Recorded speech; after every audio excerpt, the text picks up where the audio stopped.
Did bring it up.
I didn't read it.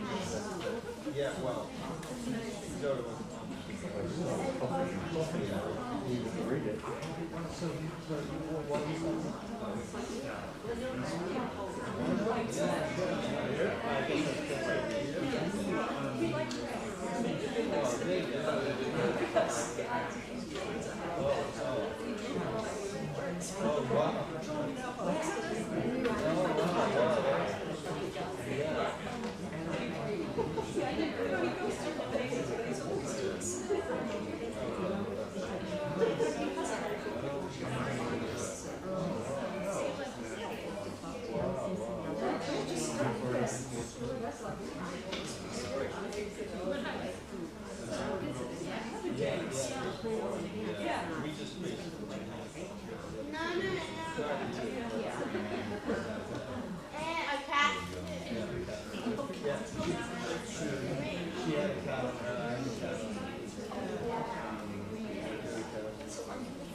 I guess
Calling you stubborn?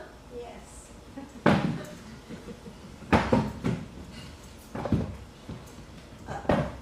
Is the tea ready? Don't worry, I won't oversteep it.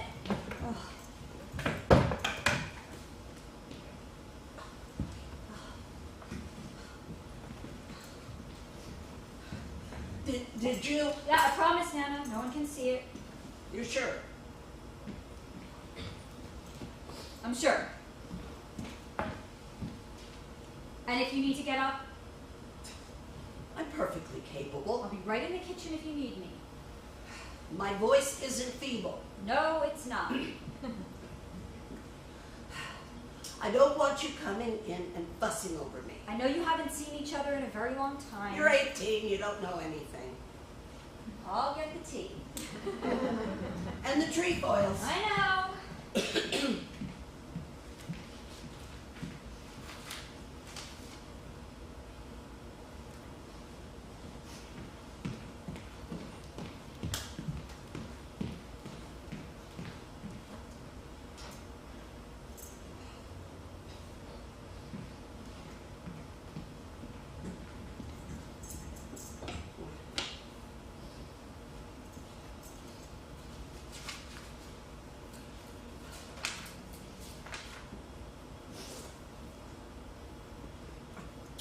Oh, sweetheart.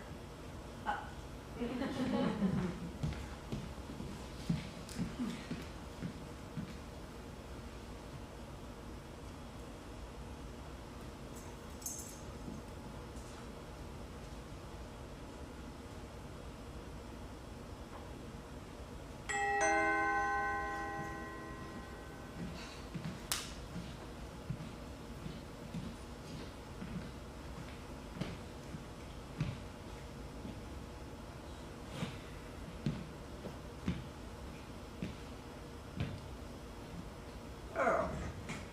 Cecilia.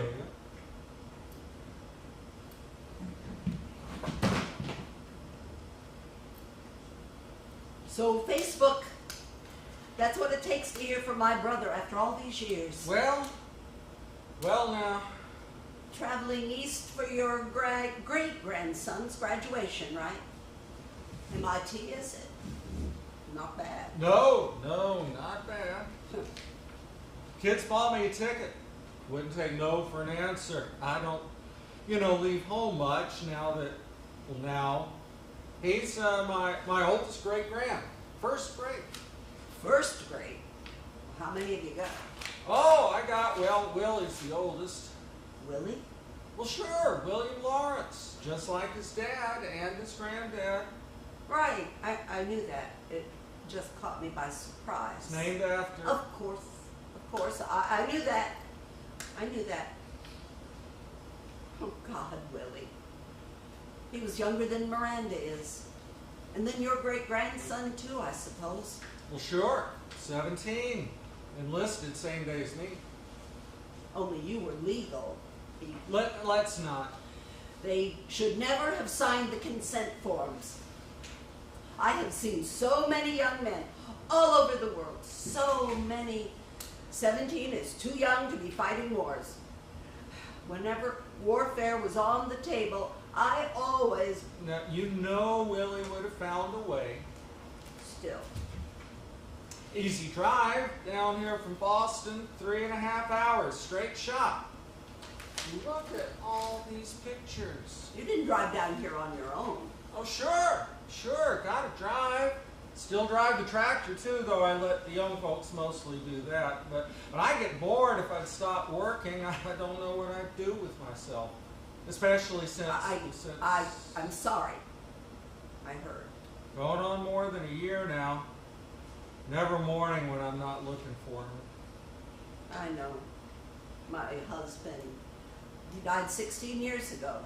I still reach out for him in the morning. Well, now, I'm sorry for your loss, too. He was. You would have liked him. You would have enjoyed one another. I would have now. Now, how do you think? Maybe we wouldn't have gotten along. You mean because he was Chinese? Well, yes. I mean, being from different worlds and all, I mean, it is different. Well, but, babe, oh, he was kind and smart. Like you. Sure, but not a wise ass. No, he was kind like you. And he liked to piddle in the garage. Good at fixing things, was he? Oh, heavens no. Not talented at fixing things in the least. But he was tenacious. And he enjoyed it. Tinkering, learning some new thing. I can respect that. He was always helping somebody with something. Helping a friend build some shelves or garage or who knows. Like you. But he tended on the crooked, wobbly. He was good with people. And with you, I'm guessing.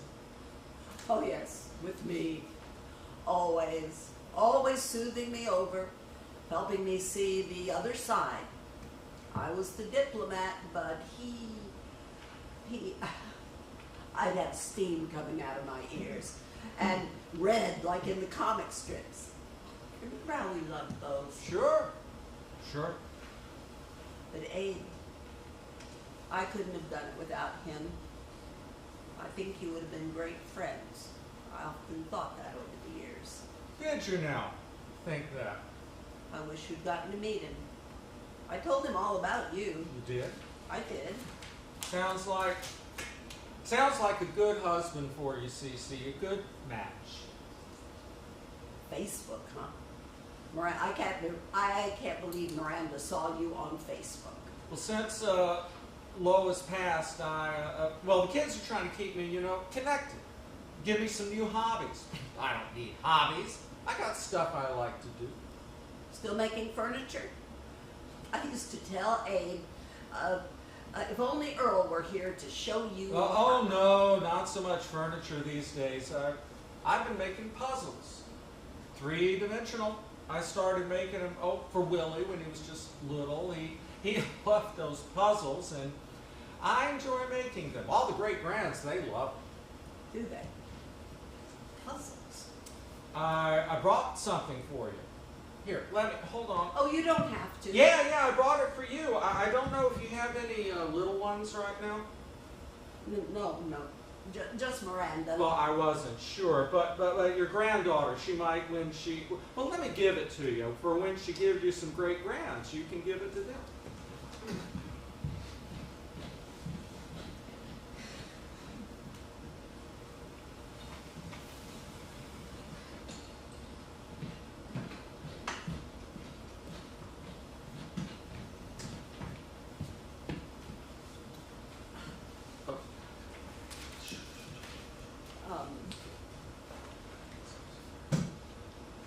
I'm sorry, I didn't mean to come just barge in. I didn't want to be presumptuous. Oh, just come on. You were family. Don't be so formal all the time. Well, here you go. Here you go. You got to see how it works. Here. See, you just separate out that part. Oh, sure. You do it. My hands, they aren't. Arthritis, you know. Here. Sure. Here, see?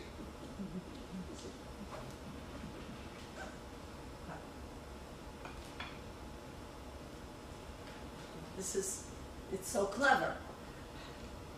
did you do all this? Well, I can't spend all my time on Facebook, can I?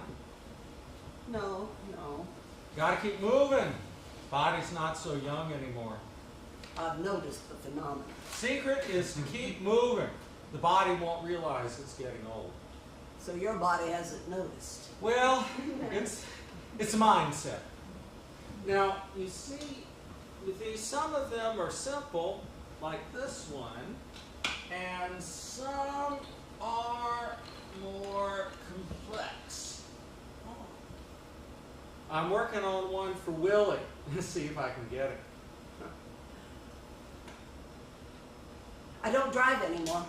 Oh, I'm sorry. I remember how you loved to drive. Ha! Yeah, I did. Oh, you did. It was mostly rebellion. You? I'm reminded to take this car and drive back to Ohio rather than go back to that airport. Wouldn't let me bring my own suitcase on the plane, even. I had to argue with them to hold on to my puzzles. I mean, the kids bought me a ticket. I probably wouldn't have come. You know, I'm used to doing those things with Lois, not just me. Sometimes you have to do things on your own.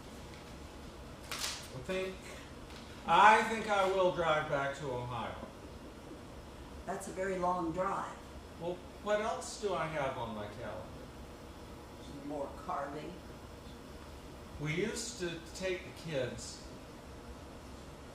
out to the Black Hills, Mount Rushmore, Grand Canyon, Utah, all the way to the Redwoods. Then we took the grandkids, then the greats. I might drive up to Niagara Falls. Lois and I went there on a honeymoon of sorts. Don't you have a return ticket for the airplane? And don't you have a rental car? You do have to return those. Remember when we were kids, we thought as soon as I'm an adult, I can do anything I want. Sure. Every kid thinks that. It ain't so, is it? No. Huh. With being old, with Lois gone, no reason not to do anything anymore, you know? Like come see me? Cece, you always got to make a point.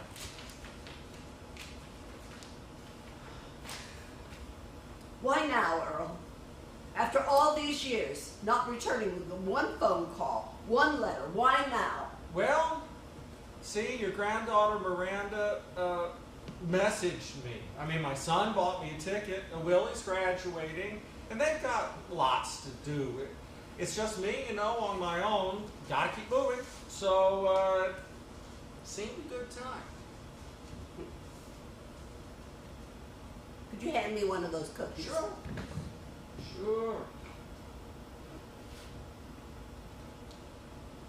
It's better to chew on something than spit out the first thought that comes into your brain. Abe taught me to do that.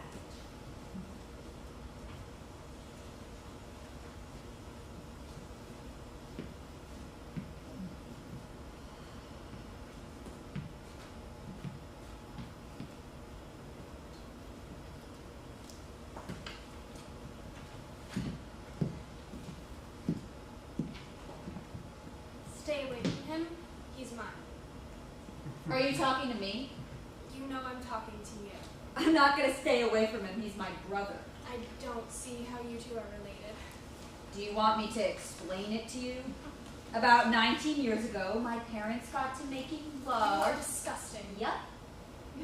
You know, they weren't even married. Yeah, Lois, I can read a calendar as well as you can. That explains it. That I was conceived before my... And you were born out of wedlock, and Earl was born in wedlock. Sure, Lois. You aren't even ashamed? And why should I be? Because my parents loved each other? Because my brother is my best friend? Brothers aren't best friends, unless you've got some unholy... That's what happens when... When what? You know. Lois, you don't own my brother, and neither do I. No one owns him. But he's my best friend, and that's never going to change. Now, get out of my way and let me get into my car. It's not your car, it's Earl's. We share it. Earl is driving me to graduation today. Not you. You're welcome to get in the car if you want to, but I'm driving.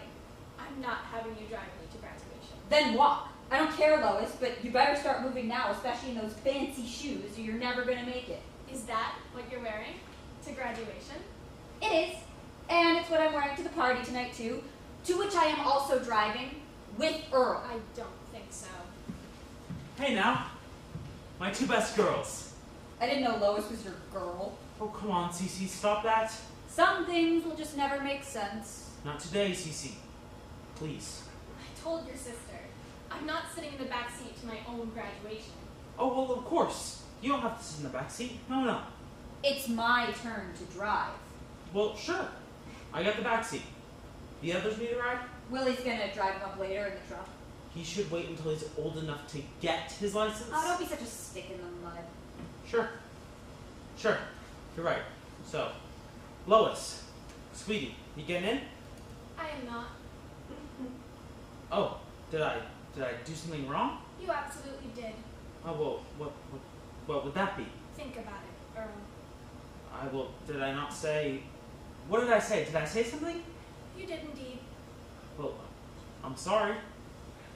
Now, would you do me the pleasure of getting in the car? Yeah, we're gonna be late.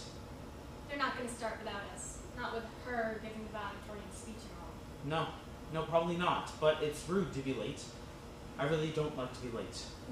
Then tell her not to be delaying things. Me? You know what I'm talking about. This is unbelievable. Are you gonna get your high-class ass in the car or not? Because it's time to leave, and Earl hates to be late. I do hate to be late. I, on the other hand, couldn't give a rat's ass. Cece, do you have to use that language? You're right, Earl. That was lazy of me. Using ass twice in a row like that. Unattractive. Let me see. I'll see the devil in hell before I let this cement mixer give me the hi-hat. Cece, come on now. No, it's not necessary. No one's doing that. We're all just going to ride together. We're all friends here. Responsible, adults. That's what we are, aren't we? About to graduate high school, go off into the world. What's going on, girl? How long are you gonna date this lump of coal? Me. I'm a lump of... Look at you. You're wearing dungarees to high school graduation. Think you're so highfalutin because you're giving a valedictorian speech that you don't even have to dress proper? You're dressed like a hog farmer. Well, that's convenient because I am a hog farmer. Take it back. You're dressed like the hog. And you're just like a doily tablecloth. Now get in the car. Earl, I'm leaving in 1 minute with the two of you or without. Don't be hasty, Cece. And I think you look really nice, Lois. Really nice, beautiful, in fact. Thank you, Earl. You look very handsome. And you look very smart in those trousers, Cece. They are becoming on you. It's not proper to compliment your own sister, Earl. Oh, why not? People will talk. Oh, we don't want that people to talk. You are disgusting. Or think. That would be the very worst. Well, don't we all look so dressed up? I think it's okay to compliment a person, even if she is your sister. And I think you both look, lovely. Great, we all look wonderful. Let's go. I'm not going to ride as passenger with her driving. Oh, she's a fine driver. As good as me. Better, even, because I get distracted looking at you. Your charm won't work this time, Earl. I want to drive up to graduation as a proper couple. Me in the passenger seat, and my fiancé driving. Fiance? That's right. Earl. Oh, well, I was going to tell you. When? Soon. After graduation. You've got to be kidding me. Earl, you're gonna marry this twit? Now, Celie, you know Lois and I have been dating for some time now. And You can't possibly. Watch what you say. She's... I'm warning you, watch what Fine. Cece, seeing as it's important to Lois, which I didn't know, but now I do, and that you are important to me, maybe I could drive us over to graduation? This is what you want. This is what I want. Even if I, as your sister and your best friend, am telling you, from the bottom of my heart and every fabric of my soul... This is what I want. Can I please drive? Okay, Earl, that's what you... If you want to drive, then you can drive. It is. Thank you. I need to get a drink of water and then you can get going. I bet you do. I do.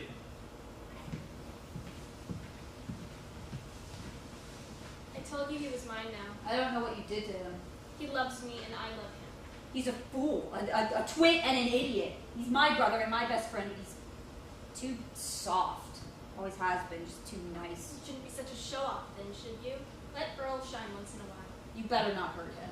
You're the one's been hurting him. Too big for your britches, that's what you are. You and your whole family, acting like something when you don't have a pot. You bring shame on him. He's lucky, I would consider him. You're unbelievable. But that's just how I am. Magnanimous, the very definition. Oh, that's what it says next to your face in the encyclopedia, does it? Well, it doesn't matter, does it, what you think? Because he's mine, and he's going to marry me, and I win. Win? You think this is some sort of pissing contest? He's my brother. Not anymore. You really don't understand how these things work, do you? Look up brother in the dictionary. It's not something that changes. You always thought you were so much better than the rest of us, Miss Cecilia. Giving a speech at graduation like any of us would take any advice from someone like you. Mud on your face, and you stand there like you're the prettiest girl in Ohio. After we graduate, no one's going to care you were head of the class, or that you're going to college, because we're done with school and getting on with our real life.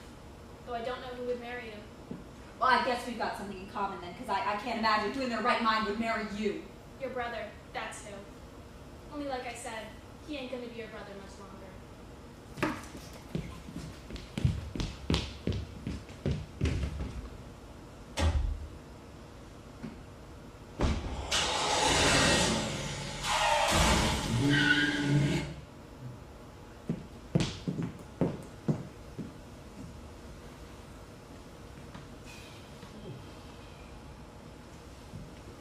You've been a lot of places.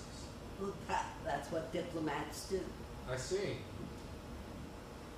Well, first, you're in Japan for a few years, then over in Bolivia, then Poland, then back at state for a while, then back abroad, climbing the ladder, one rung at a time.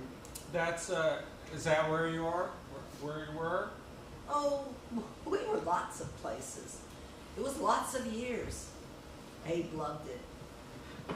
But Valerie, our daughter, well, she wanted to be a Girl Scout. So bad. I've been wanting to, one thing I've got to say, I want to apologize. Apologize to I you. have a cookie. They're my favorite. Those trefoil cookies. Any of your girls ever get Girl Scouts? Now let me.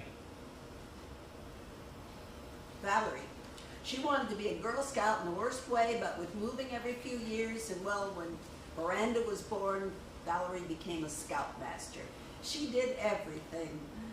And so many cookies. I want to apologize to you. Fine, I accept you. Now you don't even know what It's all water underneath. Will you just let me talk for once? You never let me just goddamn talk. You haven't talked to me for 70 years. I know you're already interrupting me. Fine, go ahead. Now, let me just say what I want to say is an apology. It was unfair, and I am sorry. It was unjust that all the college money went to me instead of to you, to send me to college. Hell, I didn't need to go to college. That's what you wanted Well, to apologize I for. wanted to apologize.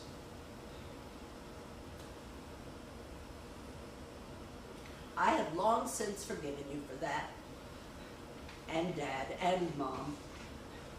The way I made peace with it is I figured if we'd all been boys, only the oldest would have gotten the money. And that would have been you. And how would that have been fair? Only the oldest. No, that wouldn't have been fair. It should have been the smartest. It's just the way it was. And the smartest would have been you. Oldest, smartest, the favorite, the boys, our family, not some family with less than us. Well, we didn't have very much. Was it fair that all you boys went to war and risked your lives and all us girls stayed home where it was safe? We didn't have to go to war. But you did go to war. Yeah, well, they let me fly after I scraped up enough money and got my pilot's license. Flying was pretty amazing. I loved knowing you were up there flying in the same sky as me. Well, I heard you were flying. The whole town was talking about it. Cece went and joined the Wasps. I wanted to do my part. You wanted to make a scene. Sure, why not? Pretty exhilarating up there in the sky. But I wasn't getting shot at. I wasn't risking my life. Sure you were. Oh, not in combat like you. Though I would have. I would have flown combat in a heartbeat. You know what, Cece? I still miss Willie. Yeah, me too. I will always miss Willie. It's been, what now, 70-something? 67. 67. 67 years, and I still miss my baby brother like it was yesterday. I spent a lot of time praying you would stay in college, stay out of it a little longer. You were always overprotective of me. In the end, I was not resentful that you had college money, that all the college money went to you. Well, No, I was grateful that it kept you safe as long as it did. Out of the war for a couple of years anyway. I knew eventually the three of you would enlist, and I'm proud of you. But the odds of having three brothers on the front lines, I didn't like those odds. In the end, I lost all three of you. Willie to the war, Jimmy to irreconcilable sorrow, and you to, well, you were always the smartest one of us all. well, the oldest anyway. By hair, Don't be modest. I managed okay. I say you managed pretty well. Your husband sent me a picture, you know, in your cap and gown and the cape with stripes on it. Abe did that? When did he? Well, that was just like him. Of course it was. Of course he did. That was Abe. PhD. Oh boy, I was so proud of you. May 27th, 1962. Graduation day and my 40th birthday. I meant to send you a card. I bought one. She wouldn't let you send me a card. She's my wife, Cece. I know, but a card? She was a good wife. I still have it. You do. What are you going to do with that? You've been holding on to that card for decades. Well, don't say anything. It's a hallmark. It says, "Congratulations, graduate." And there's a picture of a young kid, you know, throwing his hat up in the air with the tassels. And I signed it. That's all. Just Earl. That's all. Only you weren't a kid like the picture. You think I didn't know it was your birthday? You should. I want you to send me that card, Earl. It's nothing, Cece. It's not nothing to me. Besides, when did you buy that? 1962? Well, I suppose so, yeah. It's an antique, Earl. It's an antiquity from the 1960s. The kids will love it. You've got to send it to me. I suppose I could write something more on it. Really, it's just perfect as it is. It says all it needs to. Yep. I would like to have it. Okay. Okay. I underestimated you. I always did. I shouldn't have done that. I always did. Being a whole 10 months older. Isn't it funny? But there was a time when 10 months seemed significant. Oh, well, you didn't underestimate me. I babied you. You took care of me. Well, you held up a few would-be bullies, if I recall. Hell, Cece, you never needed me to defend you. Well, maybe I did. Once or twice, got myself in trouble. With that sharp tongue of yours. Thanks. I mean, well, it is sharp. It's cutting. But you knew how to make a point. That's why you were so intimidating. My 6-foot shadow didn't do it. You were hardly over 5 feet last time I checked. Stand up here. You, Earl, you 6-foot shadow. Ah. Don't think that wasn't intimidating. I'm 6'4", actually. Yeah, you are. I see that. You may have grown a few inches since after graduation, after I left town. Might have shrunk some, too. Oh, tell me about it, huh? It's my turn to apologize now, if you let me. Of course you wanted to go to college, and I've thought about it a lot over the years. I have thought a lot about what I'd say to you if I ever got the chance. There's no need for that. It's water under the bridge. I have a need to clear the air as well, since I haven't been given the chance to say anything all these years. Well, I get to say a few things. just let it go. You know I won't. You haven't forgotten that much about me, have you? No, I haven't forgotten. I haven't forgotten anything. But I wish you would let it go. Let me say what I want to say. And that is, you were right to take that money and go to college instead of me. It was offered to you. It was the way people thought back then. But most important, I had no more right to it than you did. I'm glad happy for you. I should have been happy for you to have the money. No, Cece. Yes, Earl, I should have been.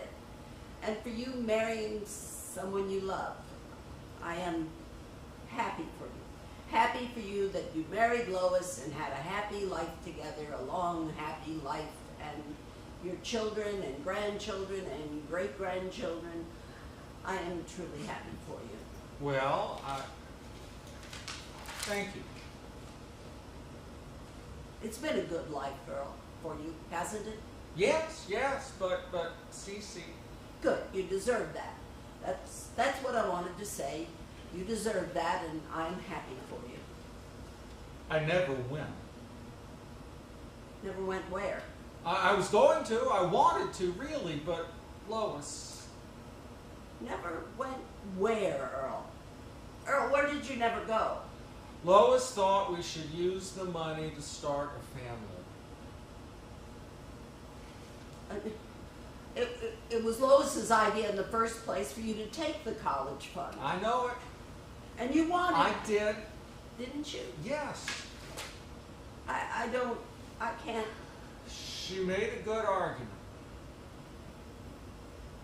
That money was for college. Do you know how hard I had to work my ass off to put myself through college and to get accepted again after pulling out last minute like that. I had to convince the college board I wasn't going to be some girl who wasn't worth their time, and to I'm sorry. and to make sense of it, to make it okay that the rug was pulled out. I worked hard too. Lois and I, you don't really need college to start a business like ours. I mean, feed and machinery. I knew all that like the back of my hand. Not the point. We've been very successful. I spent so many years getting my head around making it okay, justifying, and But my children, well, they've all done all right. My daughter, Janie, she went to law school. Only girl in her class, just like you. She I didn't go to law school. big-time lawyer back home. She's retired now, but PhD in psychology, not law school. Not foreign relations. Not the Air Force, although I could fly with the best of them. Better. I wanted to be a spy, you know that? Psychology. That was hard enough, let me tell you, to convince them to accept a woman. Do you know how hard it was after the war?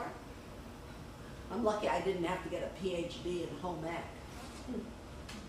I am so proud of you. And I still parlayed it into a career in diplomacy. I truly am. I mean, my sister, look here. When you got that medal, You knew about that? The President of the United States gives my sister And 400 other the Wasps. Congressional Medal. Only 65 years after the fact. I bragged to everyone, couldn't help myself. Sure, talk to everyone but me, Even with Lois standing right there. even with that. Look at that. And there you are in your uniform in 1944. So long ago. How is that possible? Fantastic. Unbelievable. I'm sorry. I truly am. I know you worked hard. You had to work extra hard. I did. Good thing I lived so long so you and the president could acknowledge it. Well, I never had any doubt you would succeed, and you have. Travel all over the world, standing there. I mean, look, pictures of you with all these world leaders and doing amazing things. My sister, always out in front. I still have great admiration for you. I always held that in my heart. Why didn't you ever call me? Why didn't you just tell your wife that you wanted to call your sister? Why didn't you just call me, write me a letter? We were like twins. We were. I missed having you in my life so much.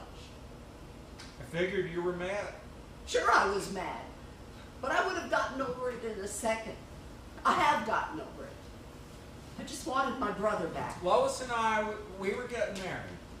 I know that. You were against it. We could have tolerated each other, I suppose. I would have. Outspokenly against. I wouldn't have let Lois get between us. She's my wife, Cece. I would have been willing to take the back seat, Earl.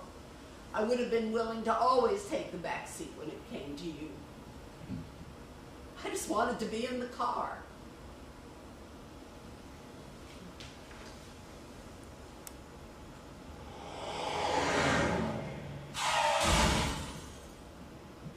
Just like your sister, to make such a big deal about being valedictorian and being late for her touted up speech. I'm sure if Cece isn't here, there's a good reason. She thinks she's too good for us, that's the reason. Wearing those overalls to give a graduation speech, it's insulting. She'll be wearing her gown over them, just like you and I. I just don't see how they could let her, of all people. Lois? She makes my skin crawl. Lois! What is it? She's my sister! You shouldn't make excuses with her. You're always protecting her, making up for all the trouble she causes, all the crazy and careless. She just gets my goat. I know she does. You don't have to do that. That's all I'm saying. Why do you... Because she's my sister. Well, that is ridiculous, Earl. I have sisters, and you don't see me... All right, Lois. Wish me luck. Luck for what? Just... What are you...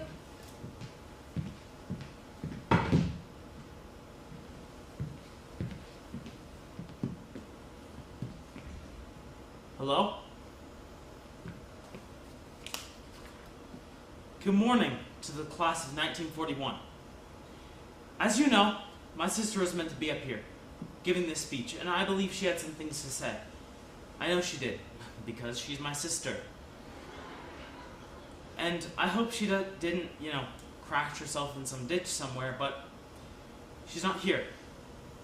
And she shared with me some things she wanted to say, so. My sister believes the world can be a better place than it is. She's not saying that this is a bad place or that we are lesser people. She's saying, well, we could all do better. And that's what we all have to agree with. She would like to see a world where every person can reach his potential and grow from the inside into the unique person God intended them to be. She's not much of a farmer, my sister. But for those of us that are, it's like each plant, growing as it's inclined to, having all its needs to prosper and to bloom, no matter what that bloom may look like, or how long it takes, as long as it allows all the other plants in the garden to grow too, into whatever flower or fruit or leaf it's going to be. And not to be criticized for not looking like a rose when it's a picture-perfect ear of corn. It's the ugliest duckling we ever saw growing to be a swan, And a piglet, growing to be a nice fat pig. That pig is never going to spread a pair of wings now, is it? And, well, if we expect it to lay an egg every morning, we are going to be mightily disappointed. But I like bacon and eggs for breakfast, don't you? As the next generation of Americans, we have to do everything we can to be sure that every individual grows to be the best of what he can be, and has the freedom to grow and express him or herself in the way we look, the beliefs we hold dear, and the choices that we make. If one person doesn't have that freedom, then none of us do. Our differences make us rich. And that's exactly what my sister would say, if she were here. Thank you, and congratulations to the class of 1941.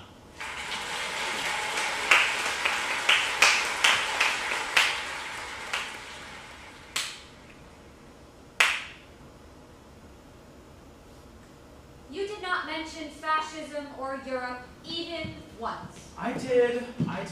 Nothing about traveling to distant lands or broadening one's horizons. I like this corner of the OCC. I think it's mighty beautiful.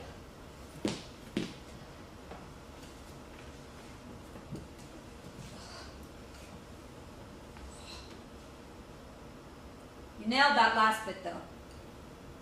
You practiced it on me enough times.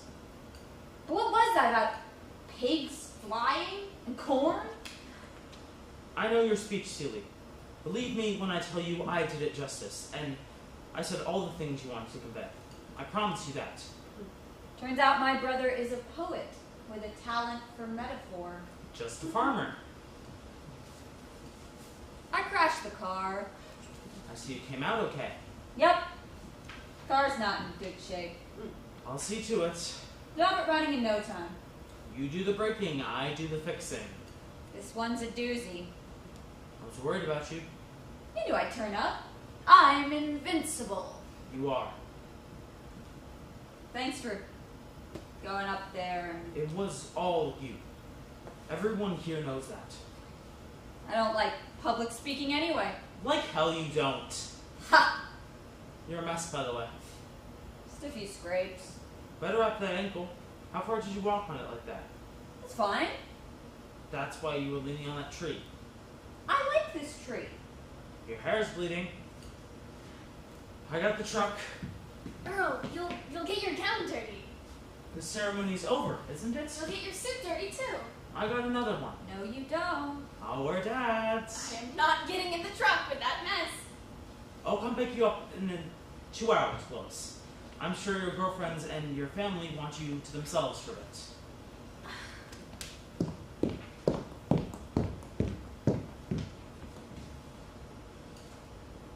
I know you're not going to marry that witless wonder. Just shut your mouth for once, will you, Cece? Sure, I will.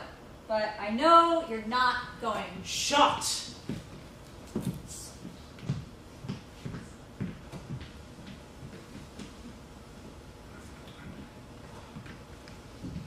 Who's this one here? Oh, that is Vaclav Havel, and Abe and myself. And next to it, down to the right, Miranda arranged them all, artistically, not by chronology or geography. Artists.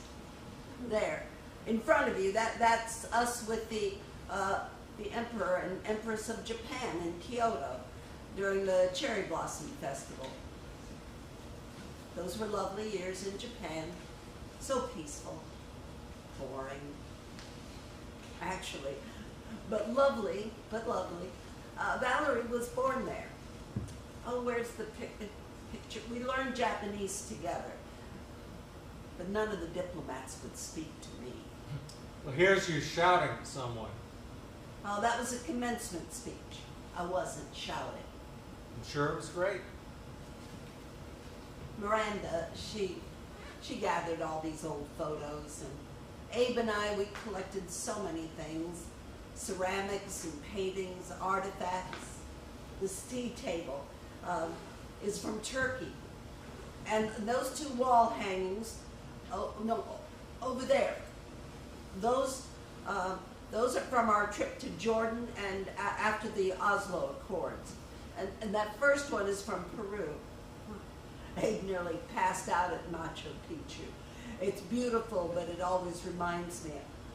I thought I was going to lose him that day, Anyway, Miranda thought I would enjoy being surrounded by it all.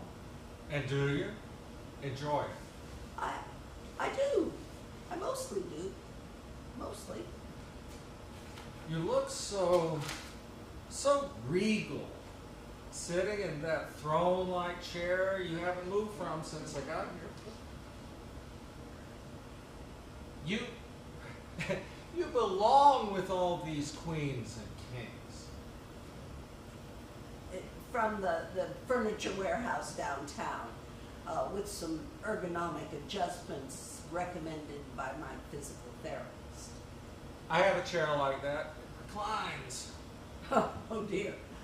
I couldn't recline. I'd never got up. They're dangerous that way, suck you in.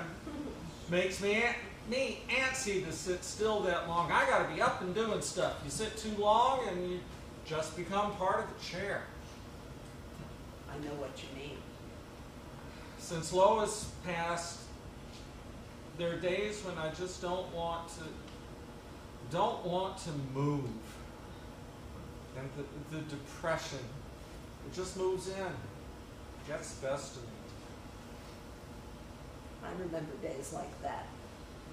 Gotta just get up and keep going. Use it or lose it, and that goes for your body and your mind. Don't need a doctor to tell me that. Yeah. Secret life, live, move, keep doing stuff. But you know that. Never slowed down for a moment, have you? Look at all these pictures. Anywhere you haven't been? Traveling. Abe and I, that was our lifelong adventure. And our work. I opened doors, forged new paths. He made friends. Very best of times. Very best. You miss him. Like it was yesterday that we were setting off on our next big. You never stop missing them, do you? Not after 1 year, not after 2, not after... 16. No. I'm truly sorry I never got to meet your Abe. I'm sure I would have liked him a whole lot. You would have. You really, really would have. And I'm sorry for your loss. Truly I am. Thank you. You know, Earl, I never thought you'd marry her. I didn't realize, I couldn't see that you loved Lois the way you did. I should have seen that. I should have honored that. Maybe things would have been different if I had. People love who they love. Abe and I, we were so different, and yet we were pieces of a single puzzle. Our puzzle. You took such good care of me, and I could see maybe that's how you and Lois were. One goes in where the other goes out. Opposites. Maybe are just totally different, and in a way you can't always see. Maybe you just have to trust. Your complements to one another, completing the whole. Parts of a single interlocking puzzle.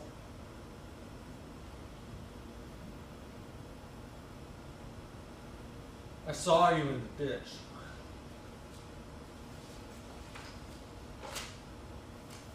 What? At graduation. Yeah. Let me guess. Lois wouldn't let you stop. I figured that one out long ago, Earl. That you must have seen me in the ditch. How could you miss seeing the car?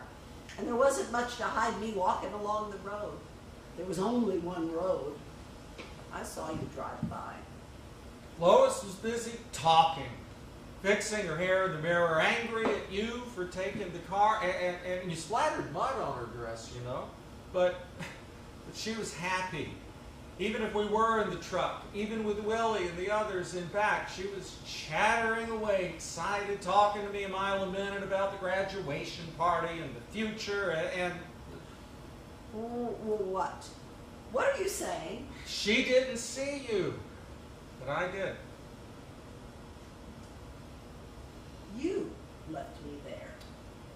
And it wasn't Lois all those years kept me from calling you. I don't understand. She didn't like you, but she was okay with you. She'd won. We had a family, Lawrence, then Janie. I wasn't going to choose you over her. She knew. Well, then why? Why, Earl? I sent you all those letters. I called. I asked Jimmy. I know. You got the letters. I did. And Jimmy? Jimmy lived with us for a spell after he got home, and then, well, he was in and out. He said Lois absolutely wouldn't allow. It was me. Don't cover for her. I forgive her. I do. She's gone now anyway, and I'm sorry. I'm sorry for your loss. I am. Truly, I am. I sent flowers. Did you get them? It was me, Cece, not Lois. Jimmy lied. I asked him to lie. But why, Earl? You're my brother. More than my brother. My twin, my almost twin. We were like two peas in a pod. We were never that, Cece. What do you mean? We even dressed like twins. When we were little, hell, I wore all your old clothes whenever I could get away with it. I was wearing my trousers that very day. You were just trying to provoke everyone. I loved those trousers. It wasn't right for a girl. Come on. For graduation, I mean, and you giving the valedictorian speech and all, too. It was provoking. So I wanted to provoke a little. So what? They needed a little provocation. You thought you were better. Well, maybe I was better. Everyone there was so provincial, so sure they were right about everything, and that their ways were above question. Can you imagine if the world were still like that? Well, it is still like that in some parts, for some people. Some of us like it, Cece. Some of us. So, my own brother, who I loved more than anything in the world, left me in a ditch. To what? Die? Because I wanted more. Because I wanted more for myself, and that podunk farm town was going to allow me to be. Because I wanted to wear trousers. Hasn't spoken to me for 70 years. My brother, who was like my twin right up to the moment. It wasn't. Because I wanted to be the one to go to college. You did go to college. Well, damn right I did. I wanted you to go, not me. I wanted you to have the money. I did. I felt bad about that. I shouldn't have taken that money. I didn't want it, but I needed it to start our business, our family. It wasn't college, but it was our start in life. It was our need, our hopes and dreams, as much as college was yours. Everyone knew then that it was for you and Lois, not for college. Everyone knew. And everyone lied to me. Jimmy, Doris, Pearl, Mom, Dad, Willie even. Well, yeah. We knew you'd be upset. Now, me using the money for college, well, that would sit better on you. And you wanted to give that speech instead of me, I suppose. No, that I did not want to do. That I did for you. It was your speech. I just took out the offending parts. You changed my speech. You told me, you made a big deal that you'd read it just as that you'd memorized it. I was embarrassed. Cece. That's why I could see you were unscathed. Embarrassed. Embarrassed by me. Embarrassed at how you were going to insult everyone. Always insulted. I was just being me. Standing up for... Damn! Don't I get any rights? Well, I am happy to say the world has changed since 1941. But not for the better. You always were a stick in the mud. Cece. Couldn't see the forest through your own single tree. Couldn't... I loved her, Cece. I loved her from the first.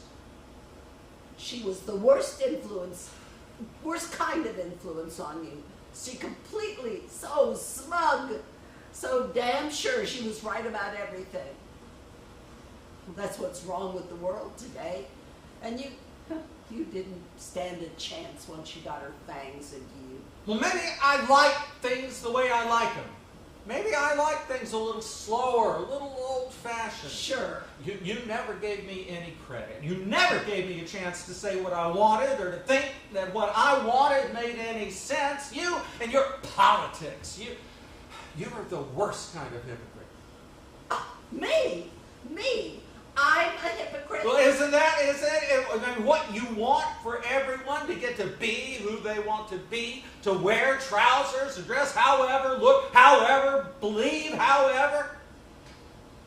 Yeah, Earl, that's the gist of it. Then how come you don't value who I am, what I believe, what I want in life, how I want to live, how I see the world?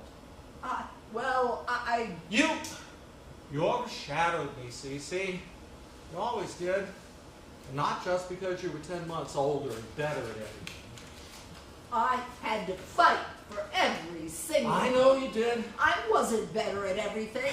No, not everything. Every single thing I had to fight for it.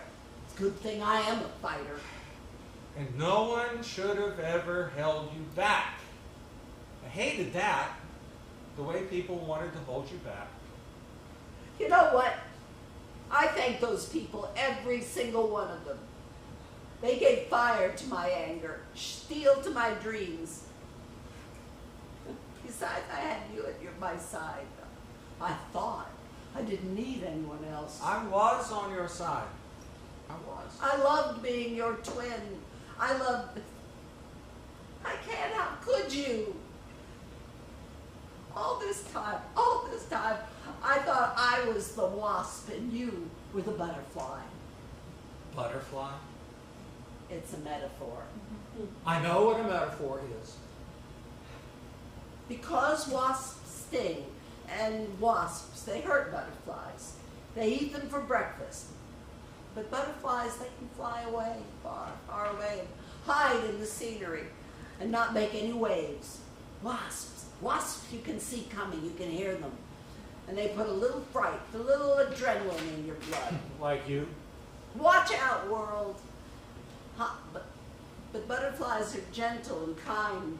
They blend into the pastoral landscape and mean no one any harm.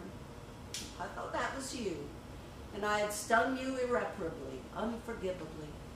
I'm a large man, Cece. Always have been. And I can say with certainty that no one has ever called me a butterfly before. Because I'm the butterfly. I'm the damn butterfly, and you're the wasp.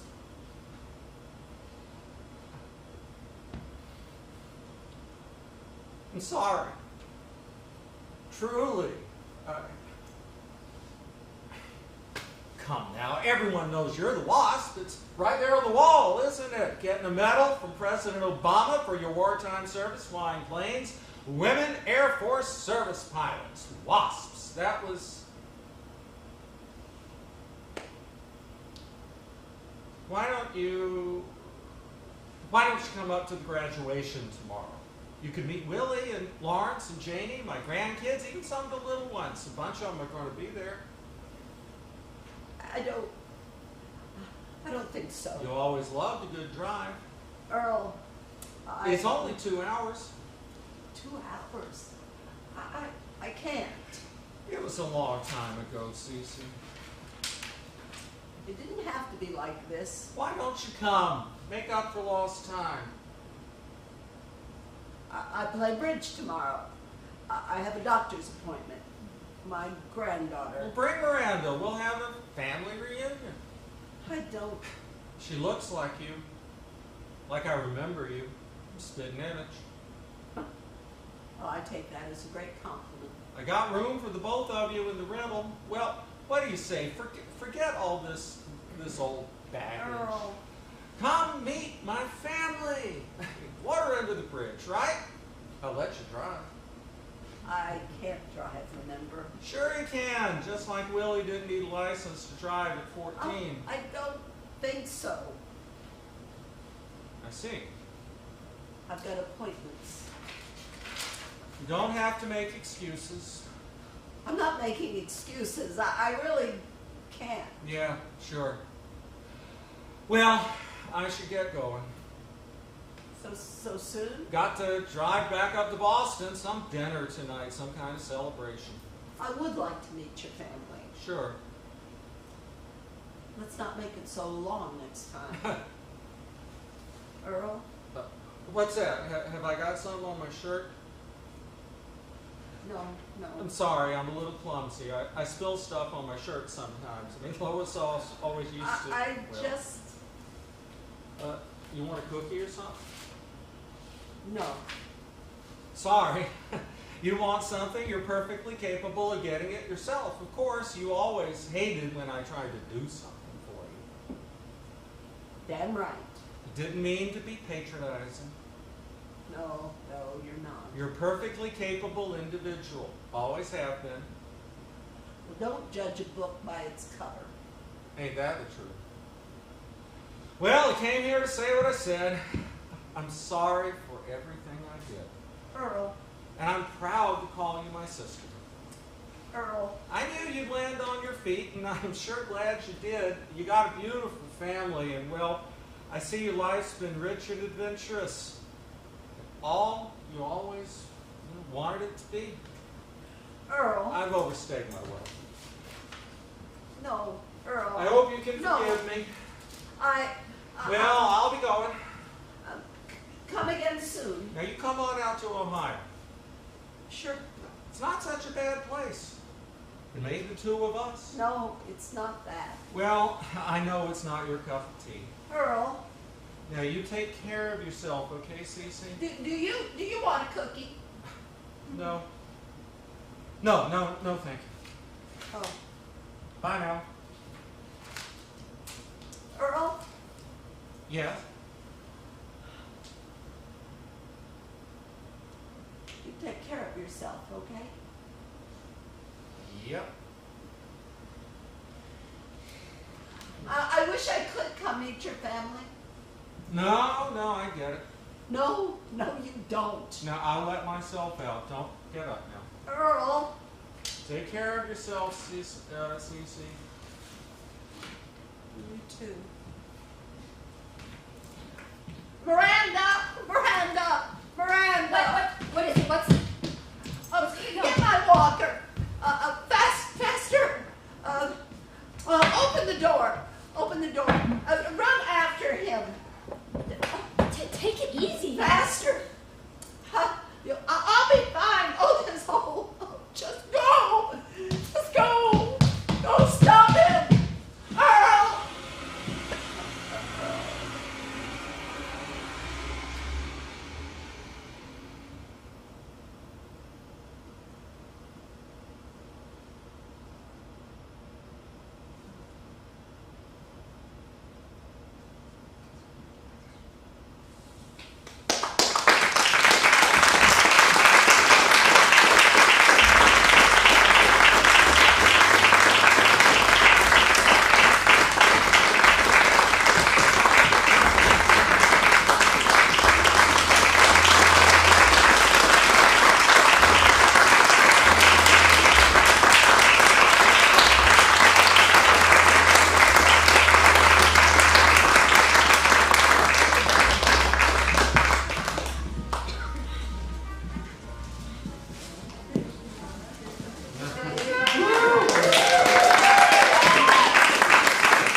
Thank you all so much for being here for the second play in our series.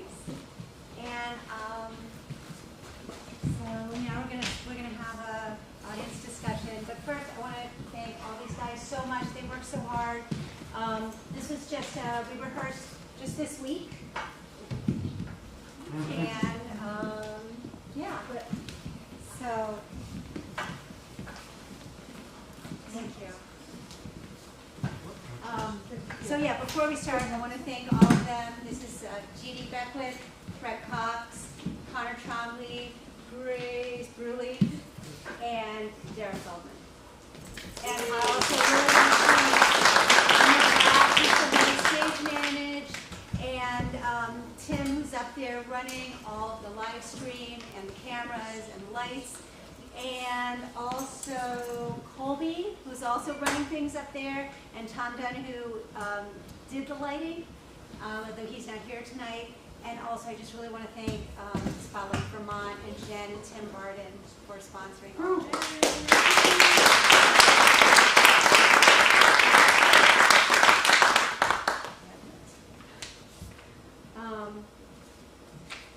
Okay, so.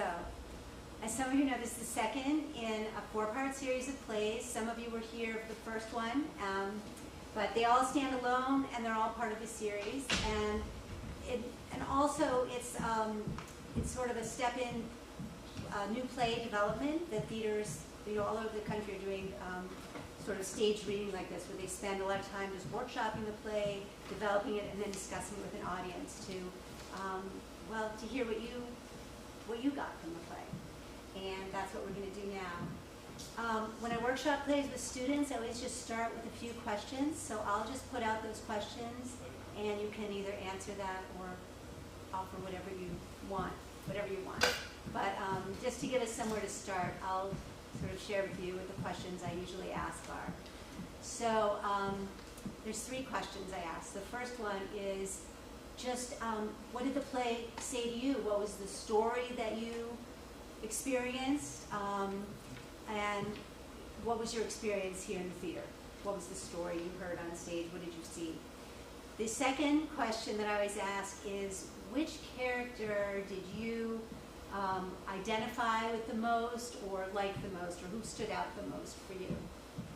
And then, I guess there are 4 questions. Excuse me. The third question is always, how did you feel at the end? That's always very important to me. How did you feel at the end? When you're done with the whole journey, where were you?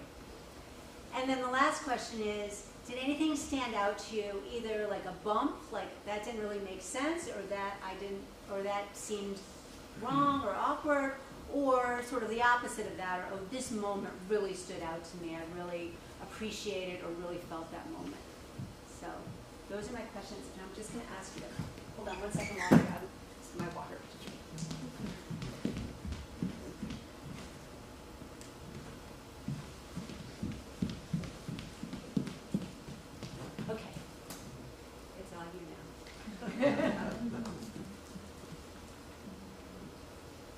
The thing that stood out to me the sharpest was the first scene with all of them young Lois, young Cece, young Earl,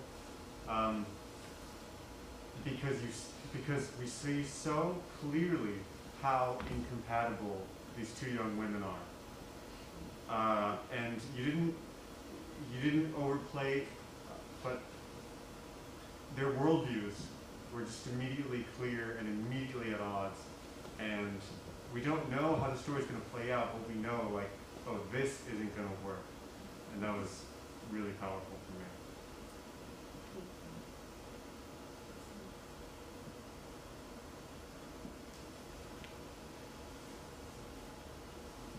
So I got out of the play. It's sort of ironic that my sister texted me during the play. Sorry to admit that. But I feel, your sibling, like, nobody kind of knows you and can love you and see you in that same way, but nobody can hurt you as much as your sibling. So that was a lot of the sort of like bigger part of the story. I appreciated the larger connection I felt with the play making about the sort of political divides that can happen in families. That certainly like resonates for our moment, and the sort of think like the way that that kind of relates to geography and the sort of like ruralism that maybe I think Ohio, right, is where the family is from. And I was so heartbroken by this play, like so much. It really hit me a lot, and I mean, I saw the other one as well, and that hit me too. But this really, I felt like I was just like tearing up the whole time, and I just felt that tension. You know, I really hated Lois, and I think that I loved the turn to, but I loved the actor. I loved the actor Lois, and I hated Lois. I hate that picture. But I think I like the turn to that it's actually Earl that is the betrayal. And I don't know that I guess that I still don't totally get why. And I expected him to come back at the end because that's what happened in the other play, is that the brother leaves and then comes back, and then I definitely, you know, I turned to Justin and was like, what? The brother doesn't come back, and but I think it really worked for this particular one, and that we don't really hear why Cece, what she wants to say. Yeah, I liked that ending. It was, I think, a great tension. Thank you. Thanks for your thoughts. Thank you. I'll just piggyback on that. There's definitely, having watched both plays, there's definitely more of a sense of hopelessness in this one, and I don't say that as a critique, but that was the gut punch of, there's only so much runway left for these people in this world. You know, I ran the numbers. I did get distracted by the numbers. That's the one sort of criticism. I was like, I think they're 88 and it's 2011. I was just trying to run the numbers between like, oh, it's good. They graduated in 41, you know. So I did get distracted by that. But yeah, that's not, you know, they don't, and to come from that space of estrangement at that age, and then he drives away, it's just like, what's really ever going to come of this relationship? It was, I think it was a good call to write it that way, but it was also very hopeless. So yeah, I kind of feel like crying actually. Did you feel, or did anyone feel like a sense of them, a resolution, or them coming together, or more on the hopeless? I didn't see your first play, so judging this just by tonight, which I enjoyed very much, I like happy endings, and I would have had Cece say, Earl, I'm physically not able to go, and call Miranda and give Miranda to Earl to go meet the rest of the family and have a good few days. And that way, kind of cut off this generational, like, not much runway, okay, let's heal it now. Let's do it all right now. So that's your alternate reality. I kind of disagree. I really liked the ending. And I really wanted to know what she really wanted to say. It kind of left you in suspension. But I didn't see the first play. So the plays, they were each written to be independent, but also to work together. So you don't need to have seen the first play. And I mean, it's my hope that that they could all be staged, and at the end, the sort of sum is greater than, you know, that expression that I'm using at the moment. But you know what I mean. That there's a greater comment by seeing them all together in order, but also that each one stands alone, each one is independent. I really got the feeling also that they really weren't going to connect. There was just too long of a time span to really heal in them. But maybe the next one.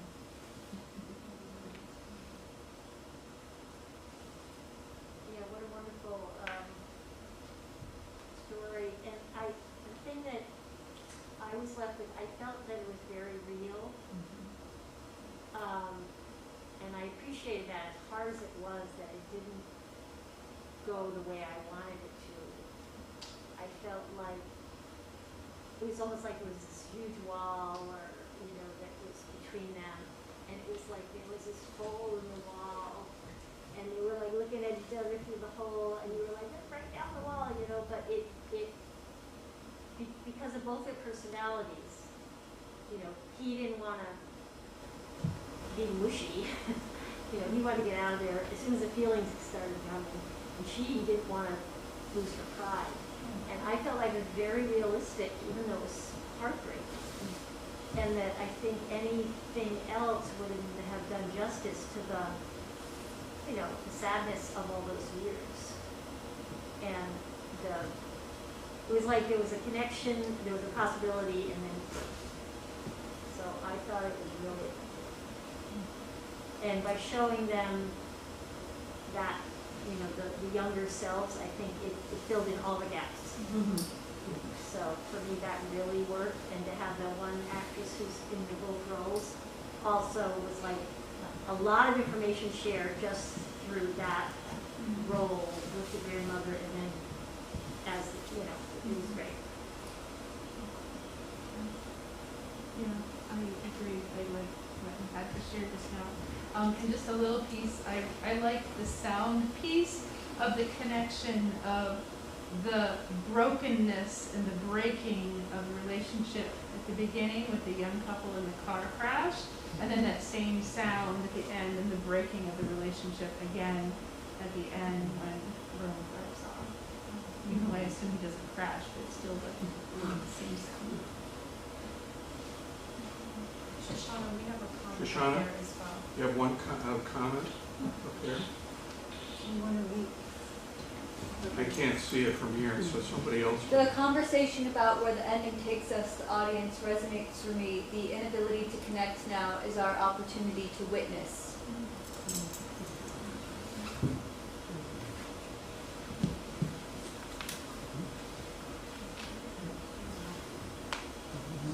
There's a question over there.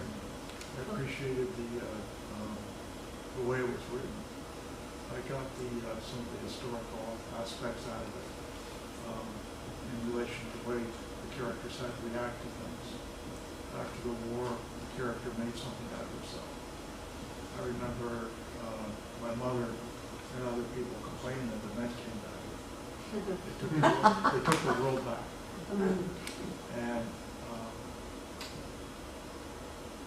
I agree with the ending of it, because after 70 years, in real life, it seems that things are just starting. There wasn't an ending, because perhaps if there was another scene, it would have been going towards that resolution between people.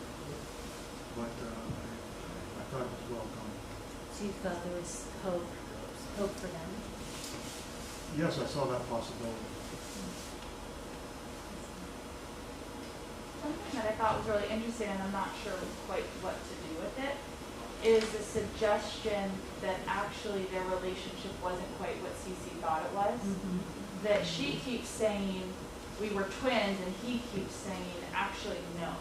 And she keeps saying, I loved wearing your trousers, and he's like, yeah, now it was really embarrassing. And so this sense that, like, I'm not quite sure what they're reconciling, because her notion of their relationship when they were young and his notion were different, and I guess I would love to explore that more. And then it's okay that things just get left on, like, I'm not sure there was a bow to tie on it. I'm not sure what. There was a bow to tie on it. Like, the happy ending would have to go into that difference in their experience of youth and their relationship. That was a really interesting piece to throw in, and then it wasn't easy when they were young, as easy as you thought. I'd like to echo that, yeah. But there was seemingly like a question that was mentioned over here about why Earl chose to keep contact away from his sister, or refrain from contact with his sister. And I think like leaning into the fact that there might have been more truth in what Lois was claiming than we all wanted to believe might have helped answer that question, perhaps. I love the aesthetic choice of the juxtaposition of ages on stage, by the way. I think it's beautiful. I just really do. Yeah. I feel like it was, the ending was very, I liked the ending because it kind of felt like that point when you're like in a disagreement with somebody and then it ends up being more than you thought it was going to be, and you have that sense of like, just like your heart dropping and like you don't know if you'll ever be able to fix something, and I feel like that moment is a very important thing, and I feel like that kind of pointed it out.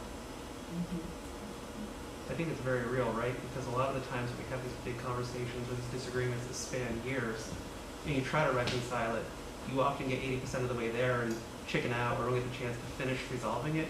And that's what happened here. Pride got in the way, or, you know, like not being able to deal with the feelings got in the way, and they separated just before they could get that full resolution. And I think that really resonates a lot in life.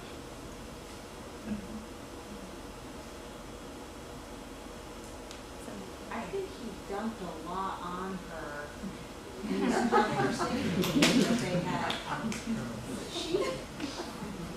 She, as smart as she is, didn't know why things had happened, what had really happened, the truth about the money. There were a whole bunch of people lying to her for years and years, and yet she was the one at the end who was still going after him, and he was walking away again. You know, he was the one who had made the decision about the relationship the whole time, and he comes over for a few minutes and then he just leaves again. So I felt like the love wasn't equal. That was my thinking, and the only other comment I have is about Lois, her wife. There were some comments that I didn't entirely understand about her disgust about the nature of their relationship. And I wasn't sure what that was about, if it was just her immaturity and her jealousy.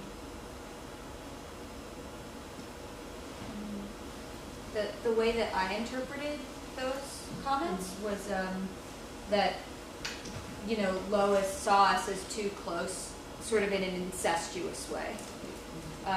And that was repulsive to her. Not that I believe that we were in an incestuous way, but I think, you know, it looks closer to a friendship than maybe what she was used to seeing in siblings or what she was experiencing in her own home.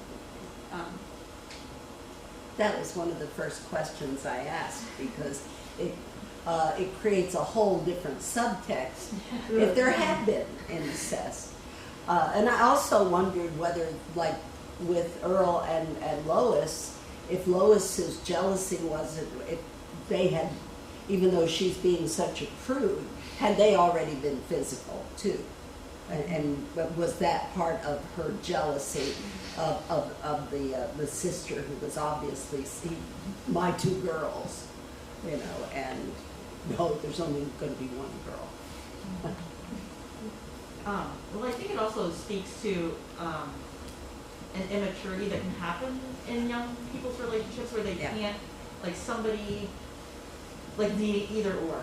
Like sometimes they can't see, like, oh, I can be friends with a sister who's close to my husband, like, and that can work. It's like either I'm close to him or she's close to him, and I win.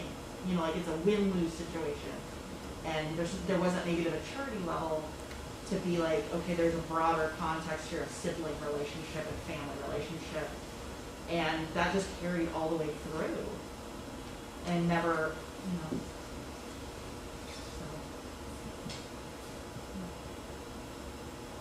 There's a couple hints back here.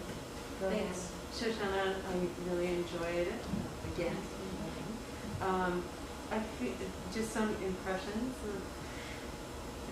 With that, so many years as a gap, we were able to hear a little bit about what was missed, but not more. And I think there's an opportunity to explore what they may have missed in each other's lives a little bit more. And there, connected to that is there was some repetition And maybe that would be places. I would have to see it again to really, know, because I can't remember if it's the repetition from the younger, the older that we're doing again, or it's the same. There's places that it felt repetitious. Is that what you mean? Yes. Yeah. And then I felt that maybe that's an opportunity to explore what had been missed by not being together in their lives. And I think you have it I think you have this in the script, and it's hard to do when we have a couple of rehearsals to do, but that the tension of wanting to say something, both the older brother and sister both wanting to say something to each other, but not being able to do that.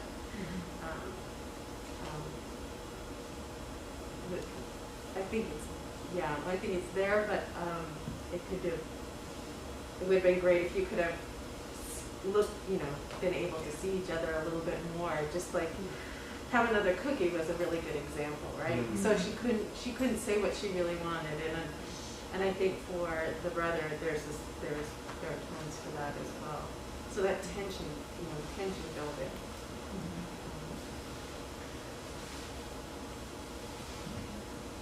I see a bunch of hands up.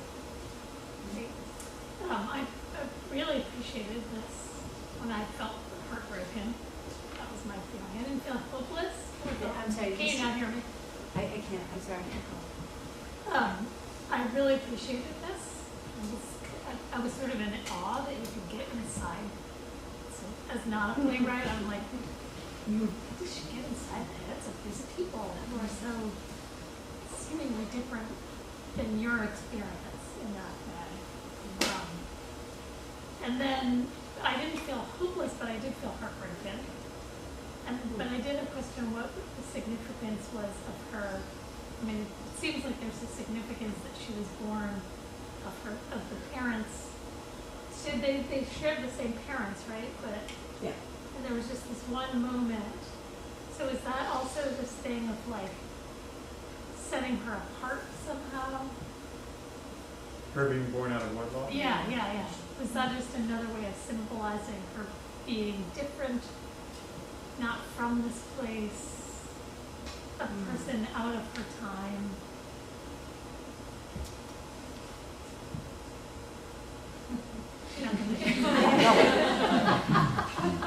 Do you know? I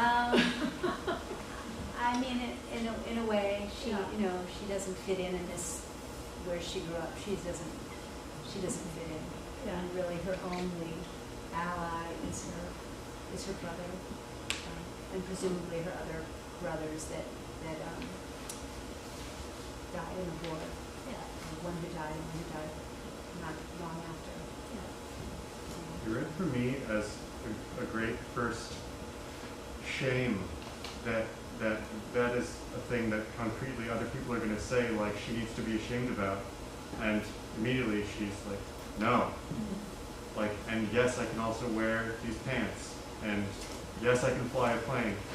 It was the first in a long line of other people trying to tell her what she can do and what she should feel. This was a really wonderful experience, and I appreciate everyone that was involved in it, and I'm really glad I came to see it. And it reminds me a little bit of the chemistry equation, of the trio in the beginning, and the duo, and how they kind of relate, and that critical moment of life, whether at the cusp of graduation, and then you have like your family relationships, and then friends, and then what happens? It's kind of like a sliding board. And I'm sort of feeling like, wow, everyone's kind of pulled in different directions, and then it kind of it plays out in a different way. Kind of like a chemistry equation. Oh, I love that. Well, thank you. On that note, I wonder, did you feel there was a villain and a hero?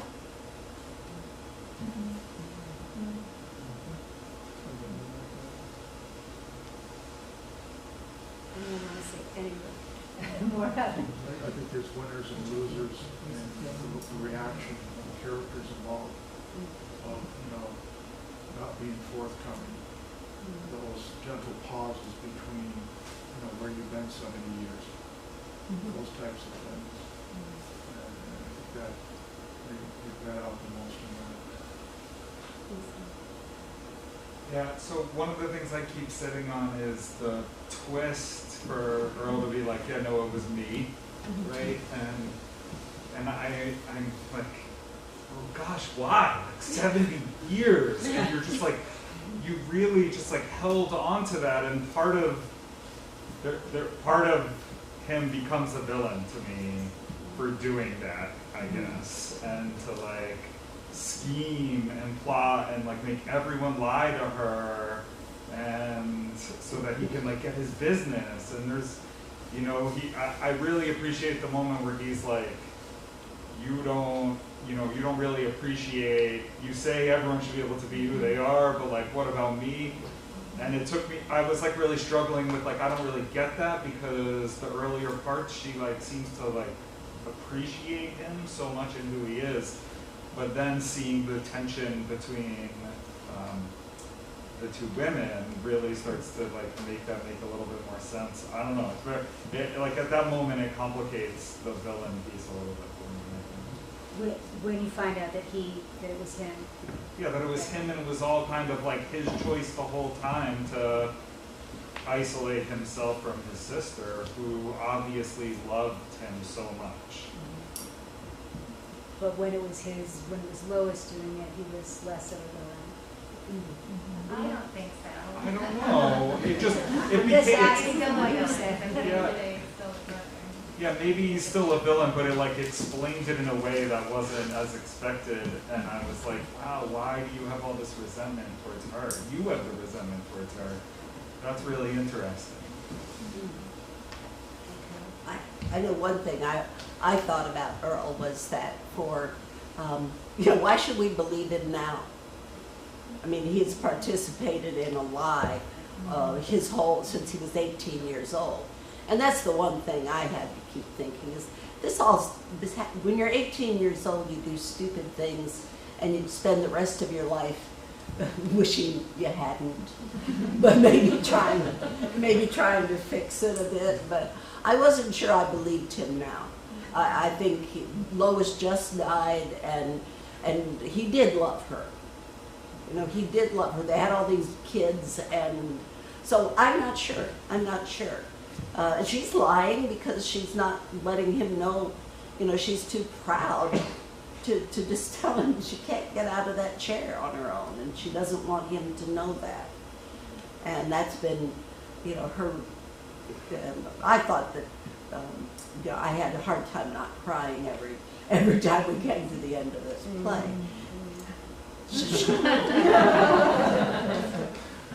It's interesting because when you look at the adult, right, he definitely does seem villainous by keeping that all along. But when you look at the younger version, he was caught between two opposite worlds, like two women who expected very different things of him, and he tried really, really hard to like make the peace.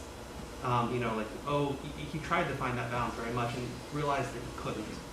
And so when you can't, then maybe you lie trying to keep that peace. So wrong approach, good intentions. Is it a villain? Right or wrong? It's very difficult to judge.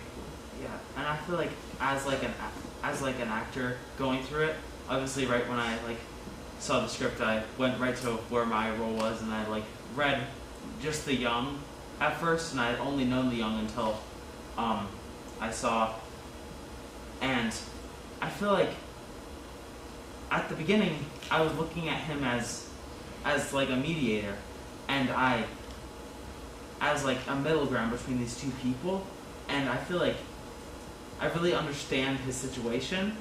While he might have not made the best decisions, and while he didn't do the right thing, obviously, I really started to understand I really started to understand him and why he was doing these things, even if they weren't good. And I feel like that's a big thing, that even if somebody's doing something bad, you have to realize that might not always be their intention. Their intention might be to do something completely different. I think for me the tragedy of this piece was how inevitable the split was. And because I don't think, you know, heroes and villains don't necessarily exist in a clear-cut way in real life.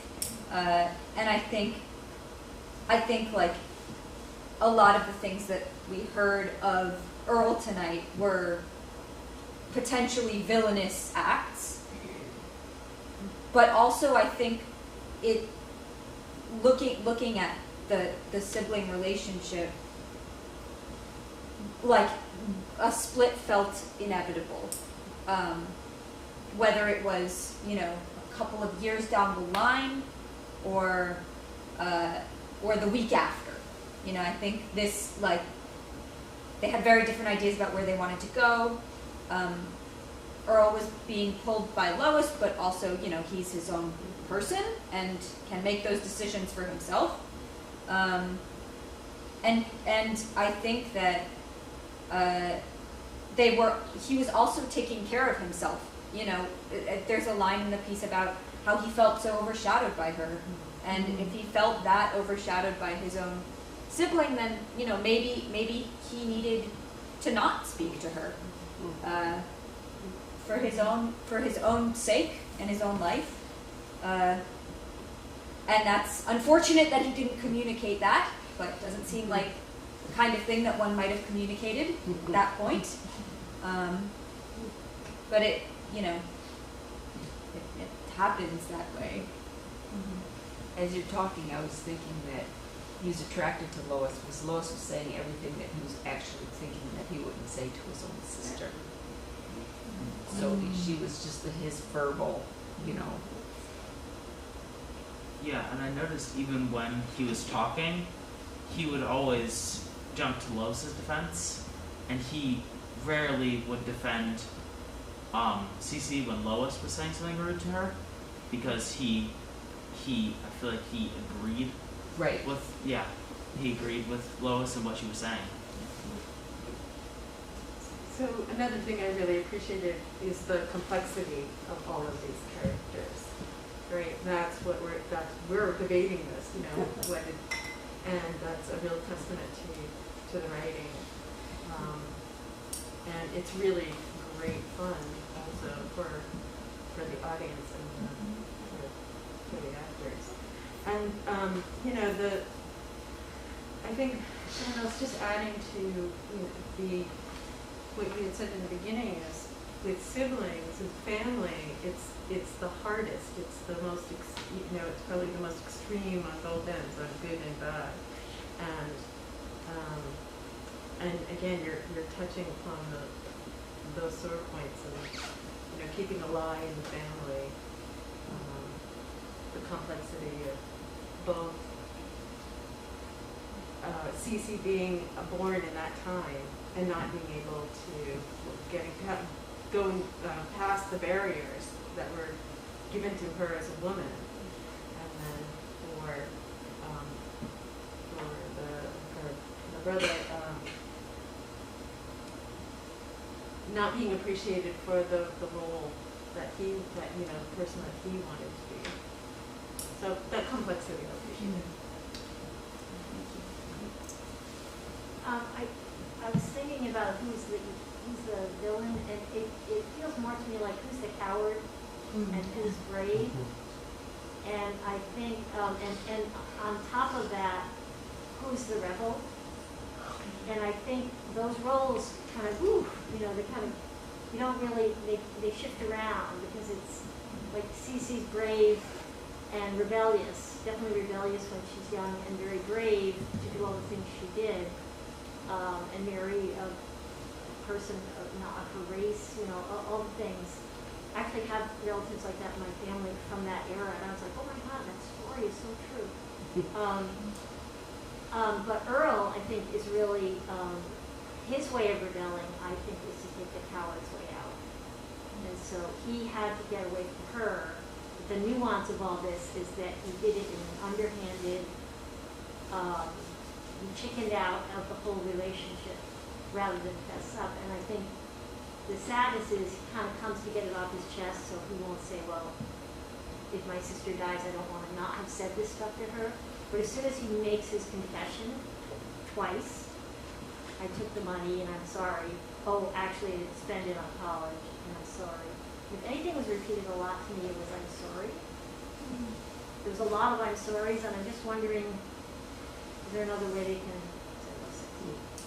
But, so all that complexity, I think, is what makes it so strong. Thank you. I just wanted to pick up on what you had said about the break felt inevitable, and I feel like that resonates for me in like a larger way, and how siblings breaks are inevitable at some level, because you leave the family, and I don't think culturally we have a lot of like scripts and narratives that sort of deal with how heartbreaking that sort of inevitable break is, and that when kids leave the family, we talk about how the parents are affected and the sort of empty nest syndrome, but I think that there's also that feeling that siblings have, and that's a sort of, I don't know, like existential thing that really resonates for me. So I appreciate your insight on that feeling of that inevitability. That they all separate, the siblings all separate.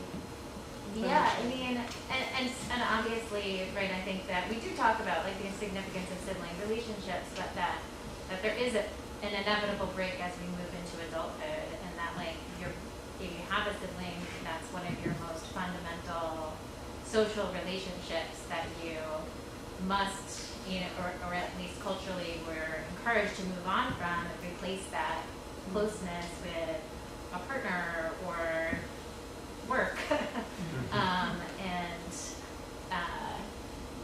And I don't think that we talk about that a lot and how that affects us. So I appreciate I think that this deals with that, this whole series. Thank you. I see. Okay. Reflecting just when watching something like this, I think about my own family and kind of, do I have something that relates directly? And I really don't, but there's a couple situations where there's a spouse who doesn't get along with the family, right? Like, so say the lowest figure. But the brother is still allowed to go see the siblings, but just without the spouse, right? And to me, that in this story, it really implicates Earl in making a choice, and that he really didn't maybe try at all to say, like, I know you don't necessarily want to be with my family or my sister, you can stay home, I'm going to go visit for, her birthday or whatever. It really implicates him in having made that decision, now that I sit and reflect on kind of the different ways of dealing with those sibling and spouse dynamics in my own family. But the other thing I wanted to point out is this undercurrent of money. And it got touched on a little bit, but the role of money in family relationships, and who gets money and why, and what you're supposed to do with it, and who gets left out. And that's a very common topic that in our culture we don't really touch on either. So. Oh, you were going to say something. I was No, we going just have a couple more. Here, go ahead. Well, I was gonna, I wonder if Earl couldn't keep his mouth shut when he was, and one reason maybe he just couldn't respond to Cece is there's no way he couldn't tell her the truth. Because he lasted, an hour, without blurting everything out to her this time. I wondered, I think that speaks to the complexity of the play, and that those things you relate in. This is just an hour-long play, and I shouldn't say just. I mean, it's an hour play, and you got into these people. You really did. They became really alive. Sorry, and someone else. Is there another hand out there? Yeah. Well, I feel like I ought to say something in defense of Earl. I'm not really sure that I can, but so maybe I'll just do the human thing and attack Cece. Well, I mean, for me, the key line from Earl is when he says, "I loved her, Cece. I loved her from the first." I really think the only way into that character. Did I just say way in? Oh dear. The only way into that character is simply to go with that everything stemmed from his "I loved her at first sight and I never stopped loving her," and no matter how close I was to my sister, then nothing is going to keep me from that, and I am not going to let anything keep me from that. And you're keeping me from that. And you hate the woman I love, and plus you're embarrassing me on a regular basis. So sure, I'm going to leave you in the ditch. And then I'm going to grow up and realize what a terrible thing that was to do, and I'm going to promptly, willfully forget about it. All right? I mean, one minority opinion I have is that whenever I hear anybody say, referring to a past trauma, "Oh, I think about it every day," my gut level, never voiced response is, "No, you don't. No, you don't. You put it aside. You forget about it for long stretches." And I think that was the case. Now, before I forget about Cece, now you mentioned about family, your own family connections or lack of. Now, I very much identified really with Cece because Cece and Earl are about my late parents' age, all born in the early 1920s. And late in her life, my mother had the same kind of mobility issues that Cece did, and was equally proud and equally just bitterly resentful and embarrassed about it, and hated having to use a walker, and that did not keep her from being publicly seen in a wheelchair in order to attend the commencement ceremony when I finished graduate school. So when Cece says, "I can't make that drive again," my silent response is, "Sure you can. You just won't." So, you know, and I think that's maybe, even without knowing about it, that's what, you know, Earl is just that there's that turning point at the end. "Come see my family." "Well, I can't." "All right, fine." And again, going back to, I loved her from the first, and we had this beautiful, beautiful family. If you ever do want to put a Hallmark ending on it, it's occurred to me during the discussion that going what somebody said about getting Miranda involved in it, is that just if I was imagining what happens after your play is over, and as a writer myself, I'm always annoyed when people do that. It's done, you know, I wrote it. But it is simply, Miranda clearly is going to see how distraught Cece is, so she's going to get in touch with Earl. She got them together in the first place. Yeah, place. and tell him what's really going on. Yeah. And then if Earl, then we see whether Earl is a villain, as to whether or not he turns around and comes back, or whether he continues to say, "I love you from the first." You know, see it. All right. Well, thank you all so much for coming, for